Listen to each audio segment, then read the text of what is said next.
Welcome to the Unitarian Society of New Haven. I am Lisa Anderson, a member of the Worship Committee and your worship associate today. My pronouns are she and her. Let me extend a special welcome to all of you here for the very first time. We're so glad you've chosen to spend this time with us. We meet electronically for now, but we are looking forward to meeting you in person.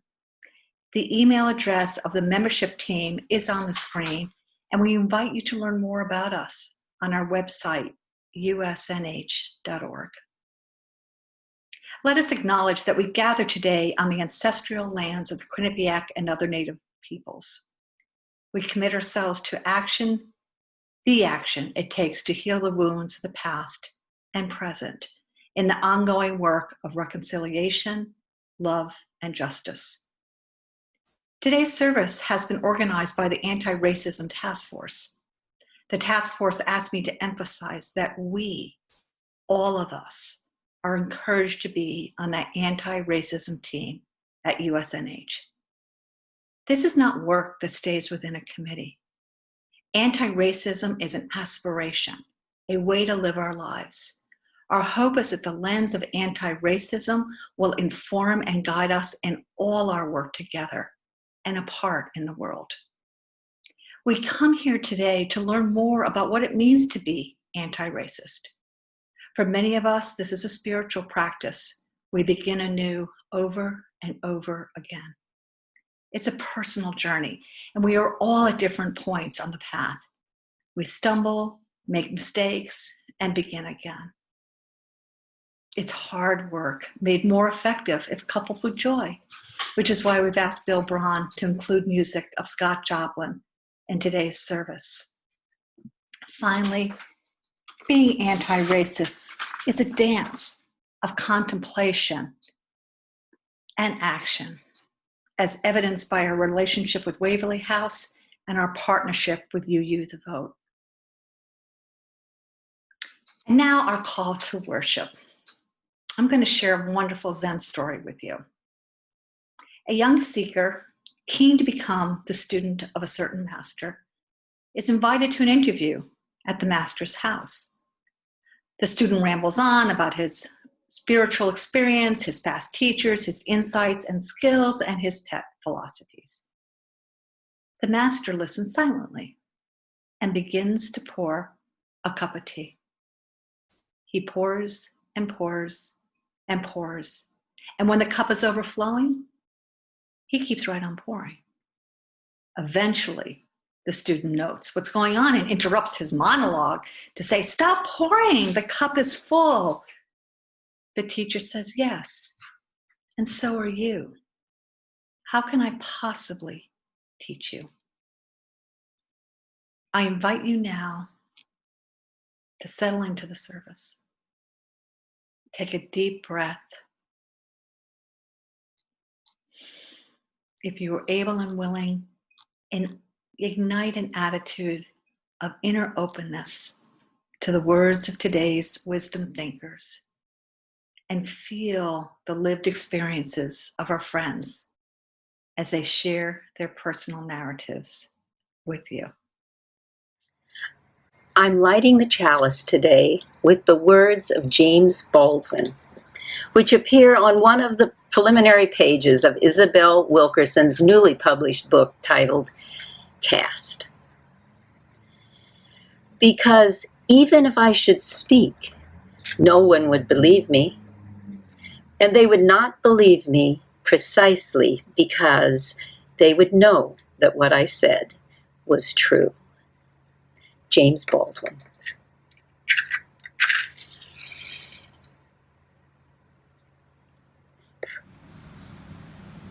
My name is Naomi Polanetska. I'm the co-chair of the Anti-Racism Task Force with Sharon McLean. Today, I want to talk about words. Words are singularly the most powerful force available to us. Words are what shape our opinions and our views of the world. They hold enormous power to both destroy or to heal, to lift up or humiliate. As Gary Chapman, the author of The 5 Languages of Love, says, words can be bullets or seeds. The Anti-Racism Task Force has been committed to offering a new vocabulary to describe the complexity of entrenched racism. It gives us the words that enable us to communicate more precisely and specifically. We have new words to define complicated concepts around race and social justice. We have shared language to organize strategies and develop tactics and tools to ignite emotions and incite us to action to address justice inequalities. To this end, art has been offering readings such as How to Be an Anti-Racist by Ibram X. Kendi, The Warmth of Other Suns by Isabel Wilkerson, and others. Art has supported anti-racist programming, such as the workshop called Me and White Supremacy, and has provided anti-bias programming by Wendy McLeod. Through this programming, we have been exposed to a new vocabulary, allowing us to communicate mindfully and precisely and to speak truth. New and powerful words and phrases such as anti-racism, systemic racism, white fragility, white centering, define concepts that help us formulate movements which can result in seismic changes in the ways we conceptualize race relations. These ideas are transformative concepts that reorganize, re-energize how we think about social justice. These ideas enable us to think differently about the poisonous tragedy of racism. We have a common language to do the work of creating a just and equitable society for us all.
My name is Pat Trotter, and I'm a pastoral care associate.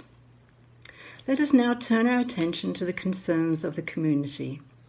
I invite you to join me in holding in our hearts the joy and sorrow of those around you. Today, some woke with a sorrow so great, they asked for the help of this community to carry it. Others woke with a joy so great, it must be shared. Joyce Sullivan is sad to report that Aria Demando, who grew up in this congregation, has cancer, and there are many months of treatment ahead of her. Please keep her in your thoughts and prayers.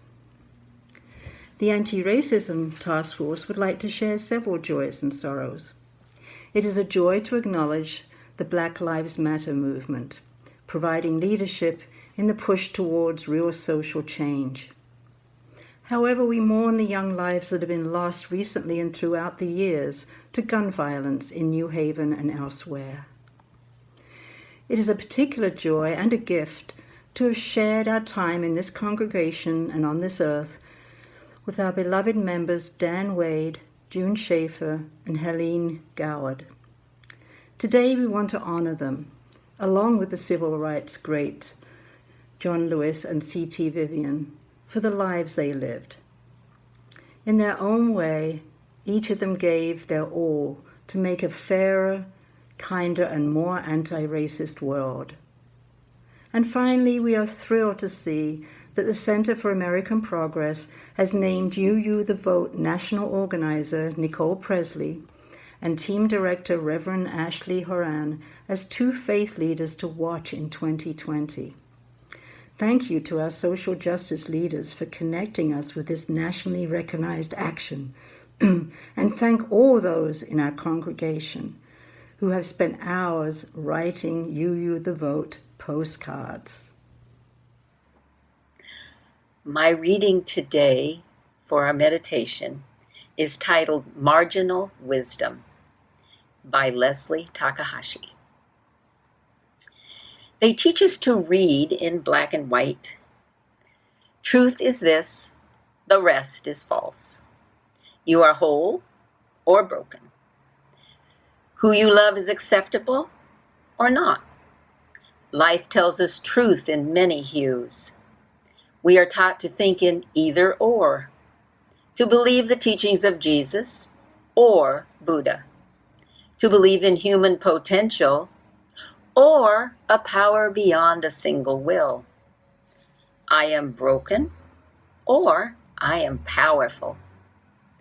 Life embraces multiple truths, speaks of both and of, and we are taught to see in absolutes, good versus evil, male versus female, old versus young, gay versus straight.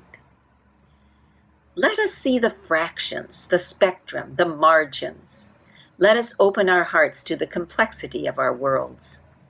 Let us make our lives sanctuaries to nurture our many identities. The day is coming when all will know that the rainbow world is more gorgeous than monochrome, that a river of identities can ebb and flow over the static, stubborn rocks in its course, that the margins hold the center.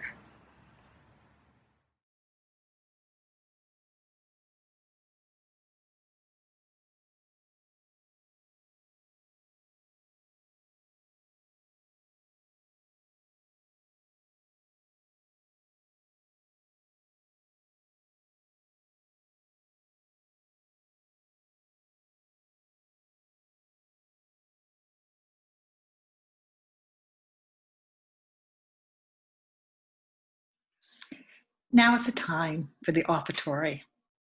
And yes, we are not able to contribute in person, but we are still in need of your offerings more than ever to support the ministries of USNH. While you listen to music, please go to our website, usnh.org, or mail your contribution to our address, 7700 Hartford Turnpike, Hamden, Connecticut. Thank you so much.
I'm excited to share my enthusiasm about the proposed 8th principle, which reads, "We affirm and promote the journeying towards spiritual wholeness by building a diverse, multicultural, beloved community, by our actions that accountably dismantle racism and other oppressions in ourselves and our institutions."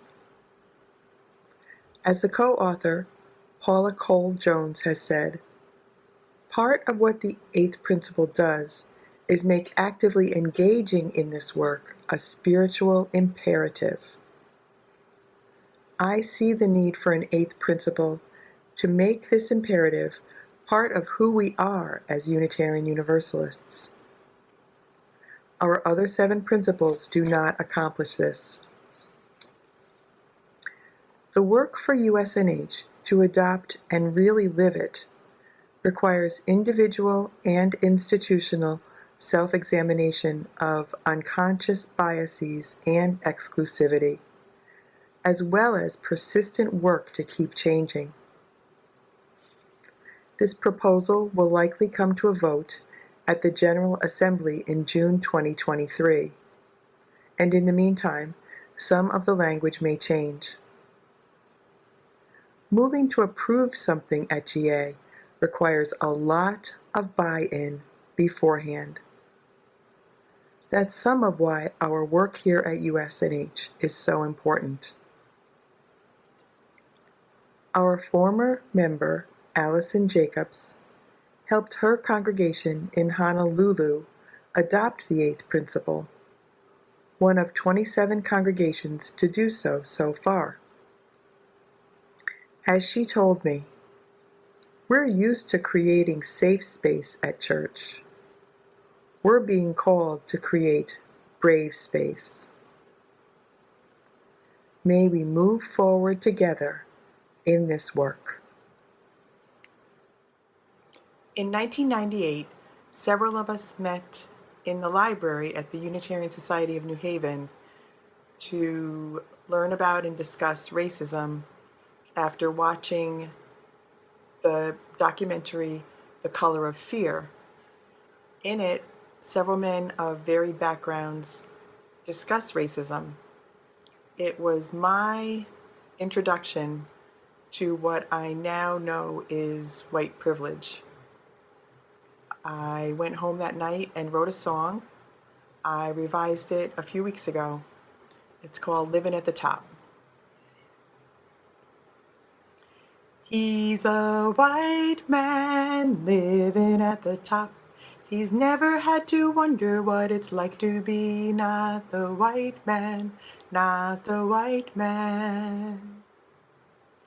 She's a non-white woman, a long way from the top. She's always putting up with what it is to be not the white man, not the white man.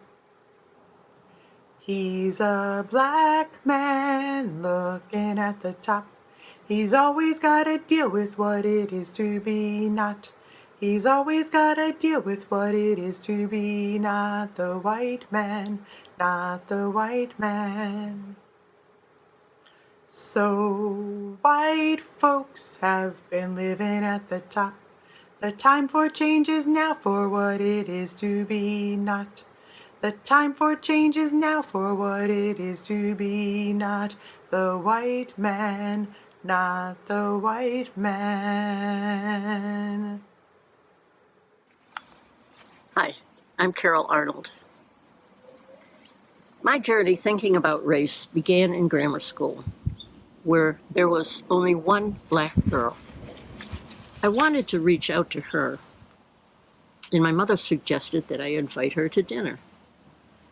Well, I was far too shy. I never invited anyone home, and so it never happened. But her suggestion ingrained in me the thought that when you feel something, do something.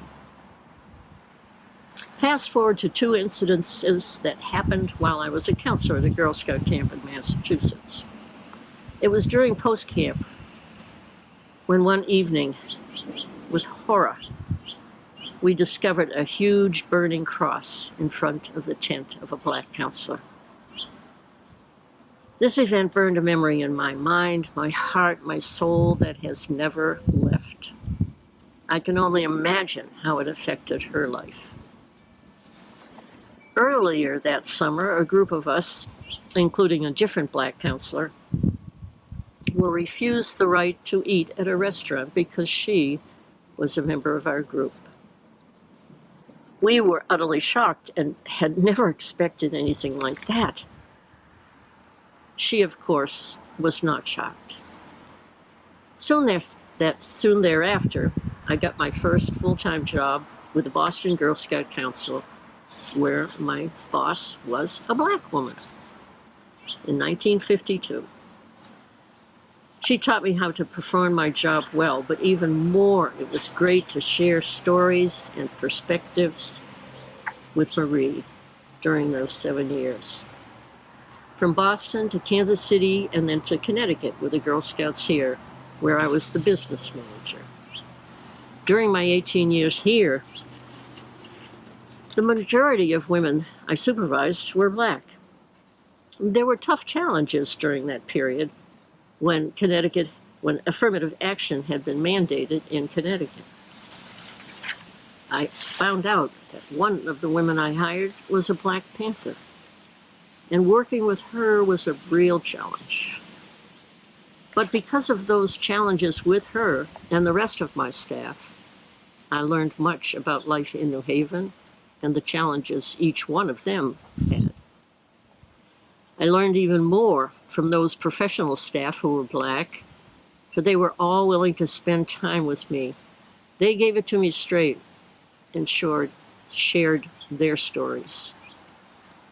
One example of a typical incident of racism I had to deal with was with a repairman. One of our machines was broken. The operator was a black woman. The person who came to fix it would only address me as he tried to find out the problem. So I used the broken record method, repeatedly making him talk directly to Juanita, whom incidentally sadly died from cancer with a problem the doctor had repeatedly told her not to worry about. Another incident was at Waverly, the inner city community where USNH has a wonderful program working with children. On one food bank day, Marie, a resident, and I were chatting in front of one of the units, and a black man came up to us and started asking me about the units. Well, for those of you who know Marie, I did not have a chance to answer. She made it quite clear that she owned the unit, and she was the only one that could answer his questions. Being a part of Waverly community for me and my partner, Linda, was another wonderful learning experience. Educational, fulfilling, fun, and an eye-opener.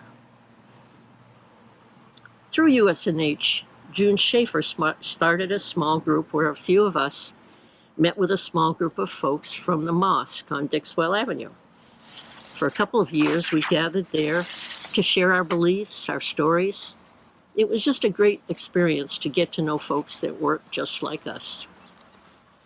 The Anti-Discrimination Task Force was the first group fighting racism that I belonged to here at USNH. Through the years, the task forces have had name changes, but have all been working hard to educate ourselves and then others.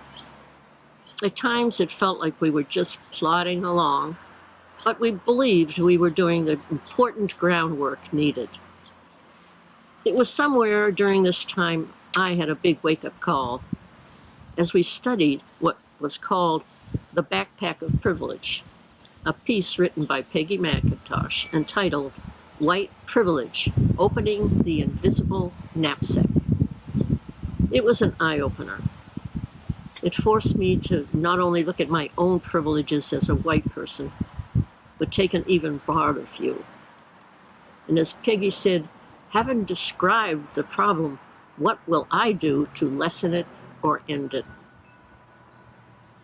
Officially in 2001, the task force became an ad hoc committee where the congregation charged us with assisting the board at USNH in becoming an actively anti-racist institution.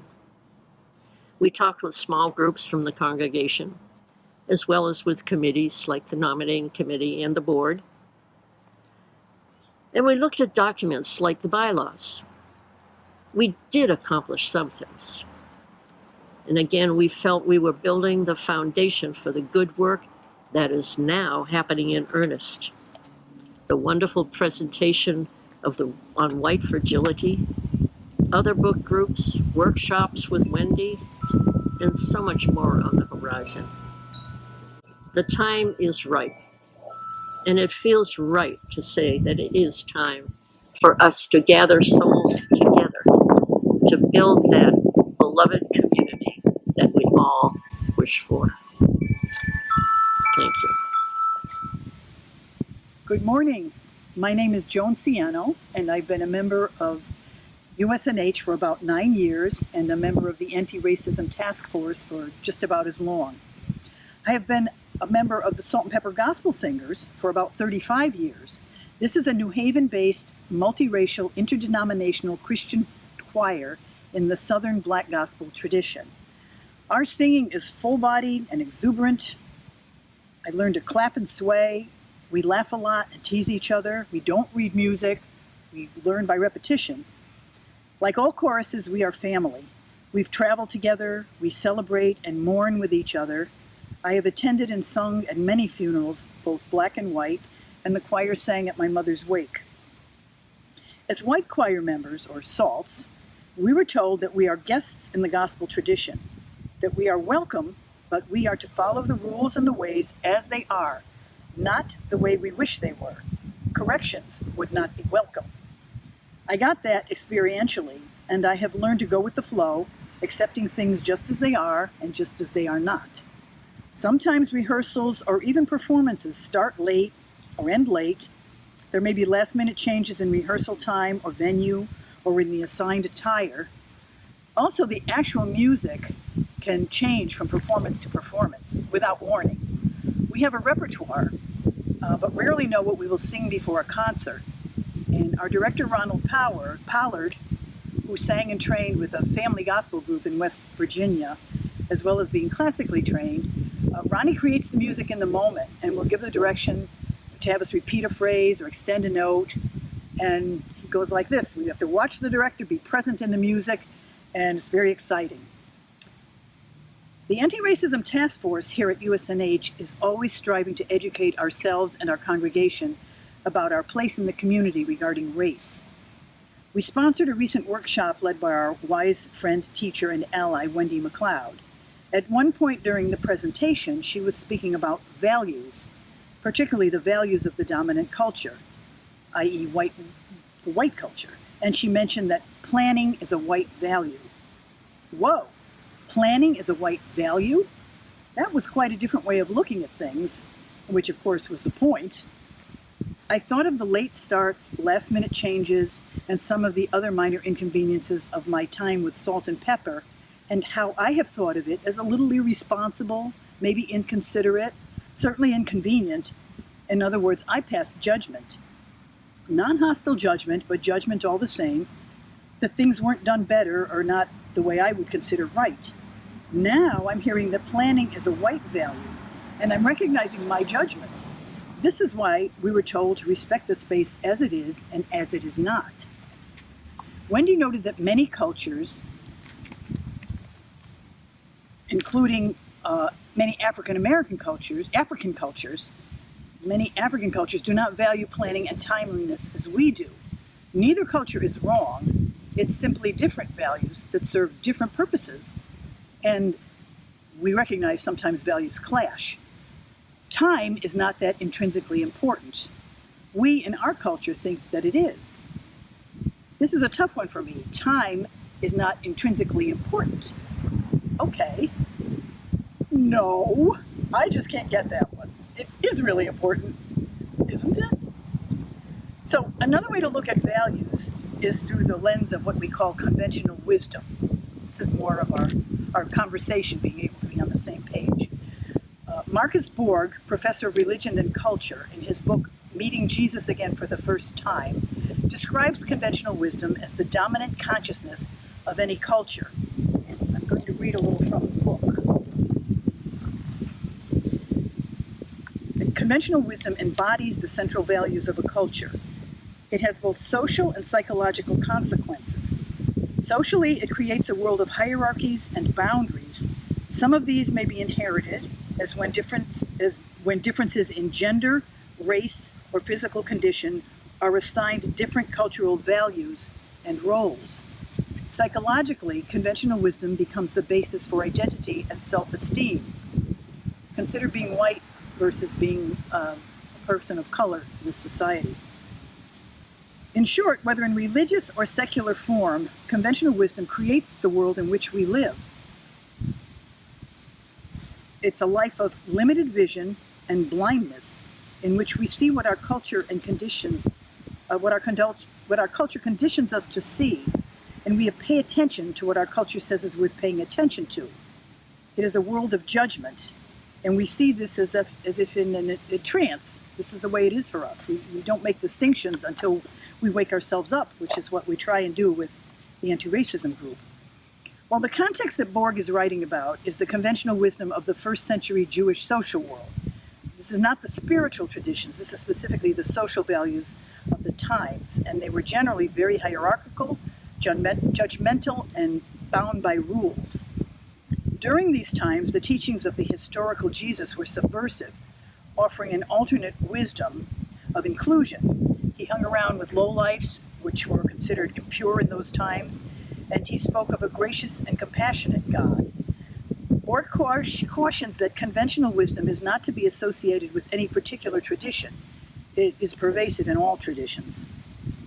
And I can share with you that the wisdom expressed in our gospel singing, much of the songs are from the Old and New Testaments, and they express the values of love, inclusion, empowerment, forgiveness, hope, and great joy.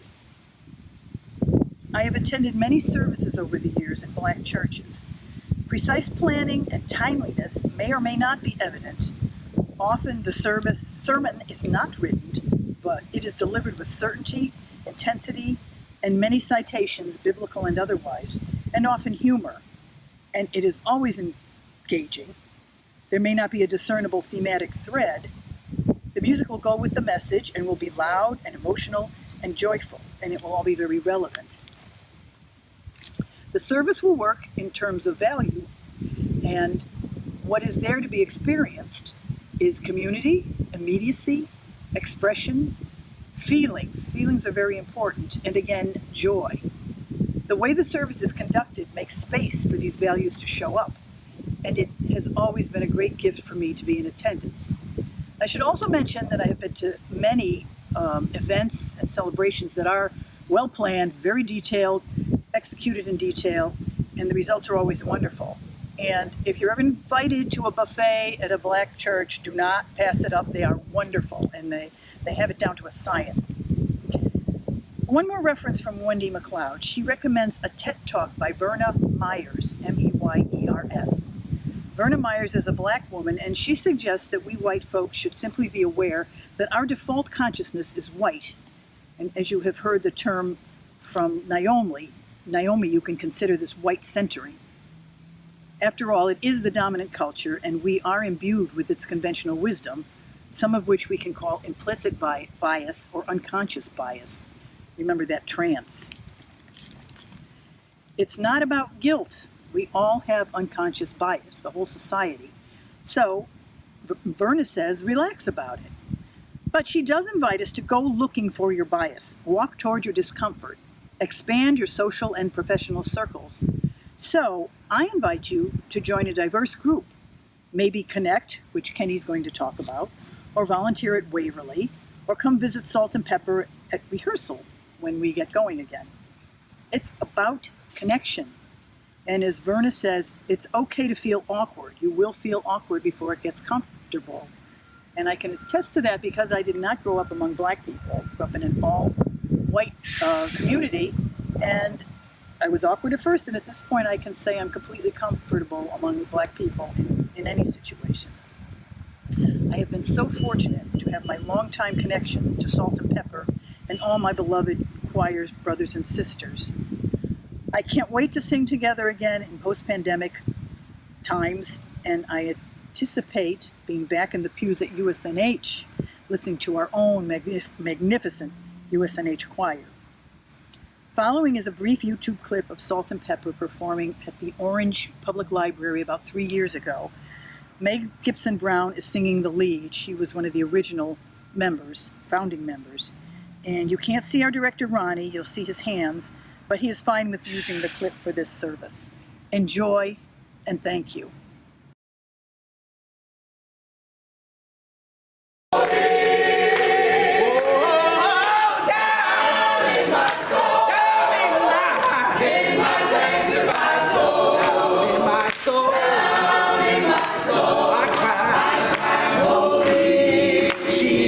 Oh, down in my soul, I cried out, Jesus. Oh, down in my soul, I cried out, Jesus. Oh, down in my soul, in my sanctified soul, in my soul, in my soul, I cried, Jesus.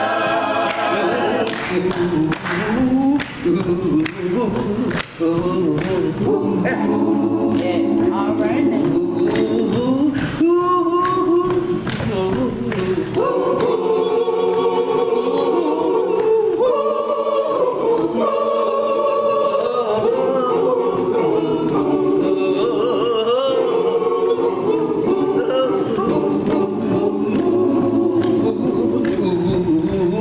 She like that part.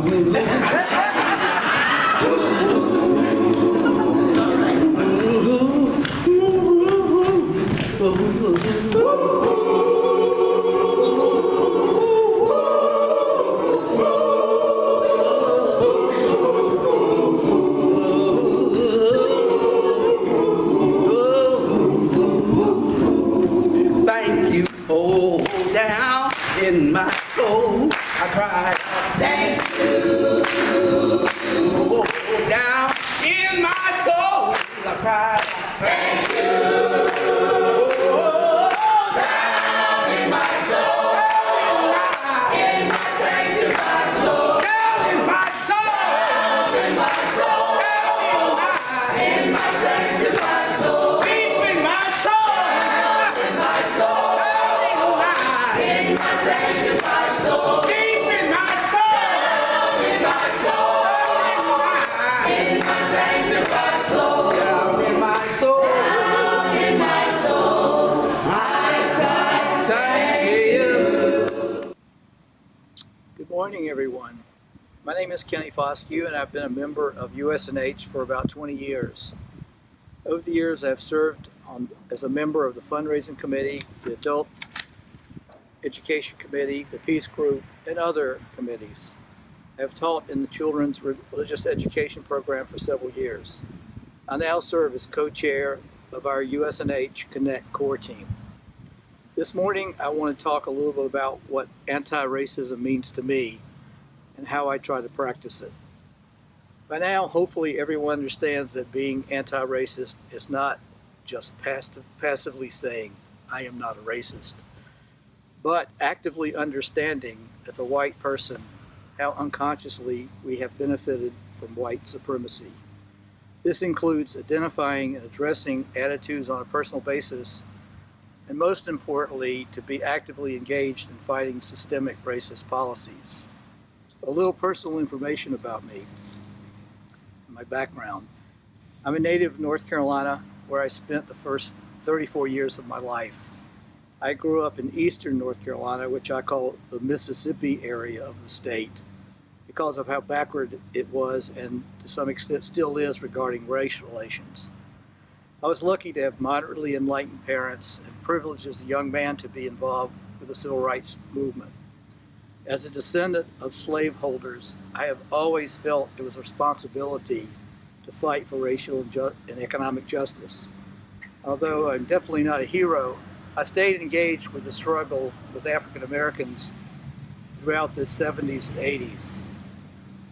It was quite a shock to find out when I moved to Connecticut in 1986 how geographically, economically, and culturally segregated it was. The word feudalism came to mind, and how little interaction there was and is. Recently, I have seen data on housing in Connecticut that confirms those first impressions. This brings me back to the importance of being actively engaged with fighting systemic racism and building a racially and economically just society. The best way for me, and I believe for this congregation, is to be active in our membership and Connect. That is, congregations organized for a new Connecticut. Just as a quick review, or for new people here today, Connect is a collective of 29 churches, synagogues, mosques, temples, and civic organizations from New Haven and Fairfield counties, representing more than 20,000 people from different races, faith, backgrounds, and living in both cities and suburbs. They have joined together to take action on social and economic justice issues of common concern. Connect has made an impact on issues as varied as gun violence, criminal justice reform, health insurance rates, police reform, immigrant rights, and more.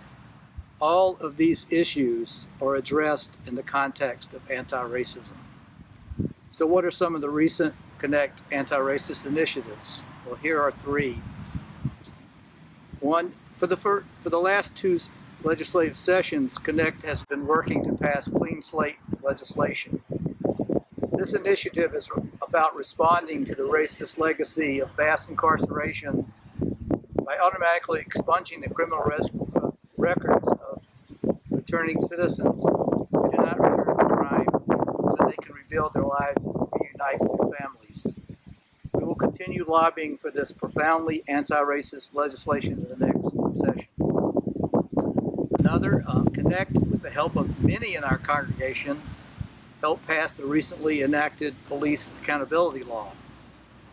And through the Connect Health team, we are working to pressure state government to address the unacceptable racial disparities regarding COVID-19.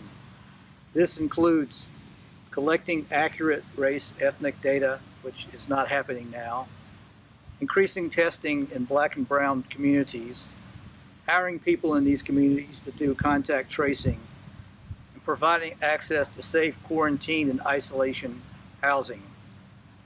As you can see, anti-racism goes beyond demonstrations and rallies, which are incredibly important, to the hard, often boring work of changing laws and fighting for resources for lasting change. As one of our great state senators, Saud Anwar, who happens to be from South Windsor, was quoted recently, "We're worried about the statues. I'm worried about the statutes." You can find more about Connect on our USNH website, including who to contact. Thank you so much. The question posed as the news of Lewis's death broke remains. What exactly does one do when a figure of his stature departs? The answer may be in the last public image we have of Lewis. Last month, weakened by illness, but still standing, his face obscured by a mask, but still unmistakable as himself, he inspected the huge words painted on the street in front of the White House, "Black Lives Matter." Terminal cancer could not stop him from paying homage to the movement that was continuing the work to which he devoted his life. The answer, he seems to be telling us, is that you do more of the same. That's from the New Yorker, written by Jahani Cobb. Then Lewis tweeted this message to us all. Do not get lost in a sea of despair. Be hopeful. Be optimistic. Our struggle is not the struggle of a day, a week, a month, or a year. It is the struggle of a lifetime. Never, ever be afraid to make some noise and get in good trouble, necessary trouble.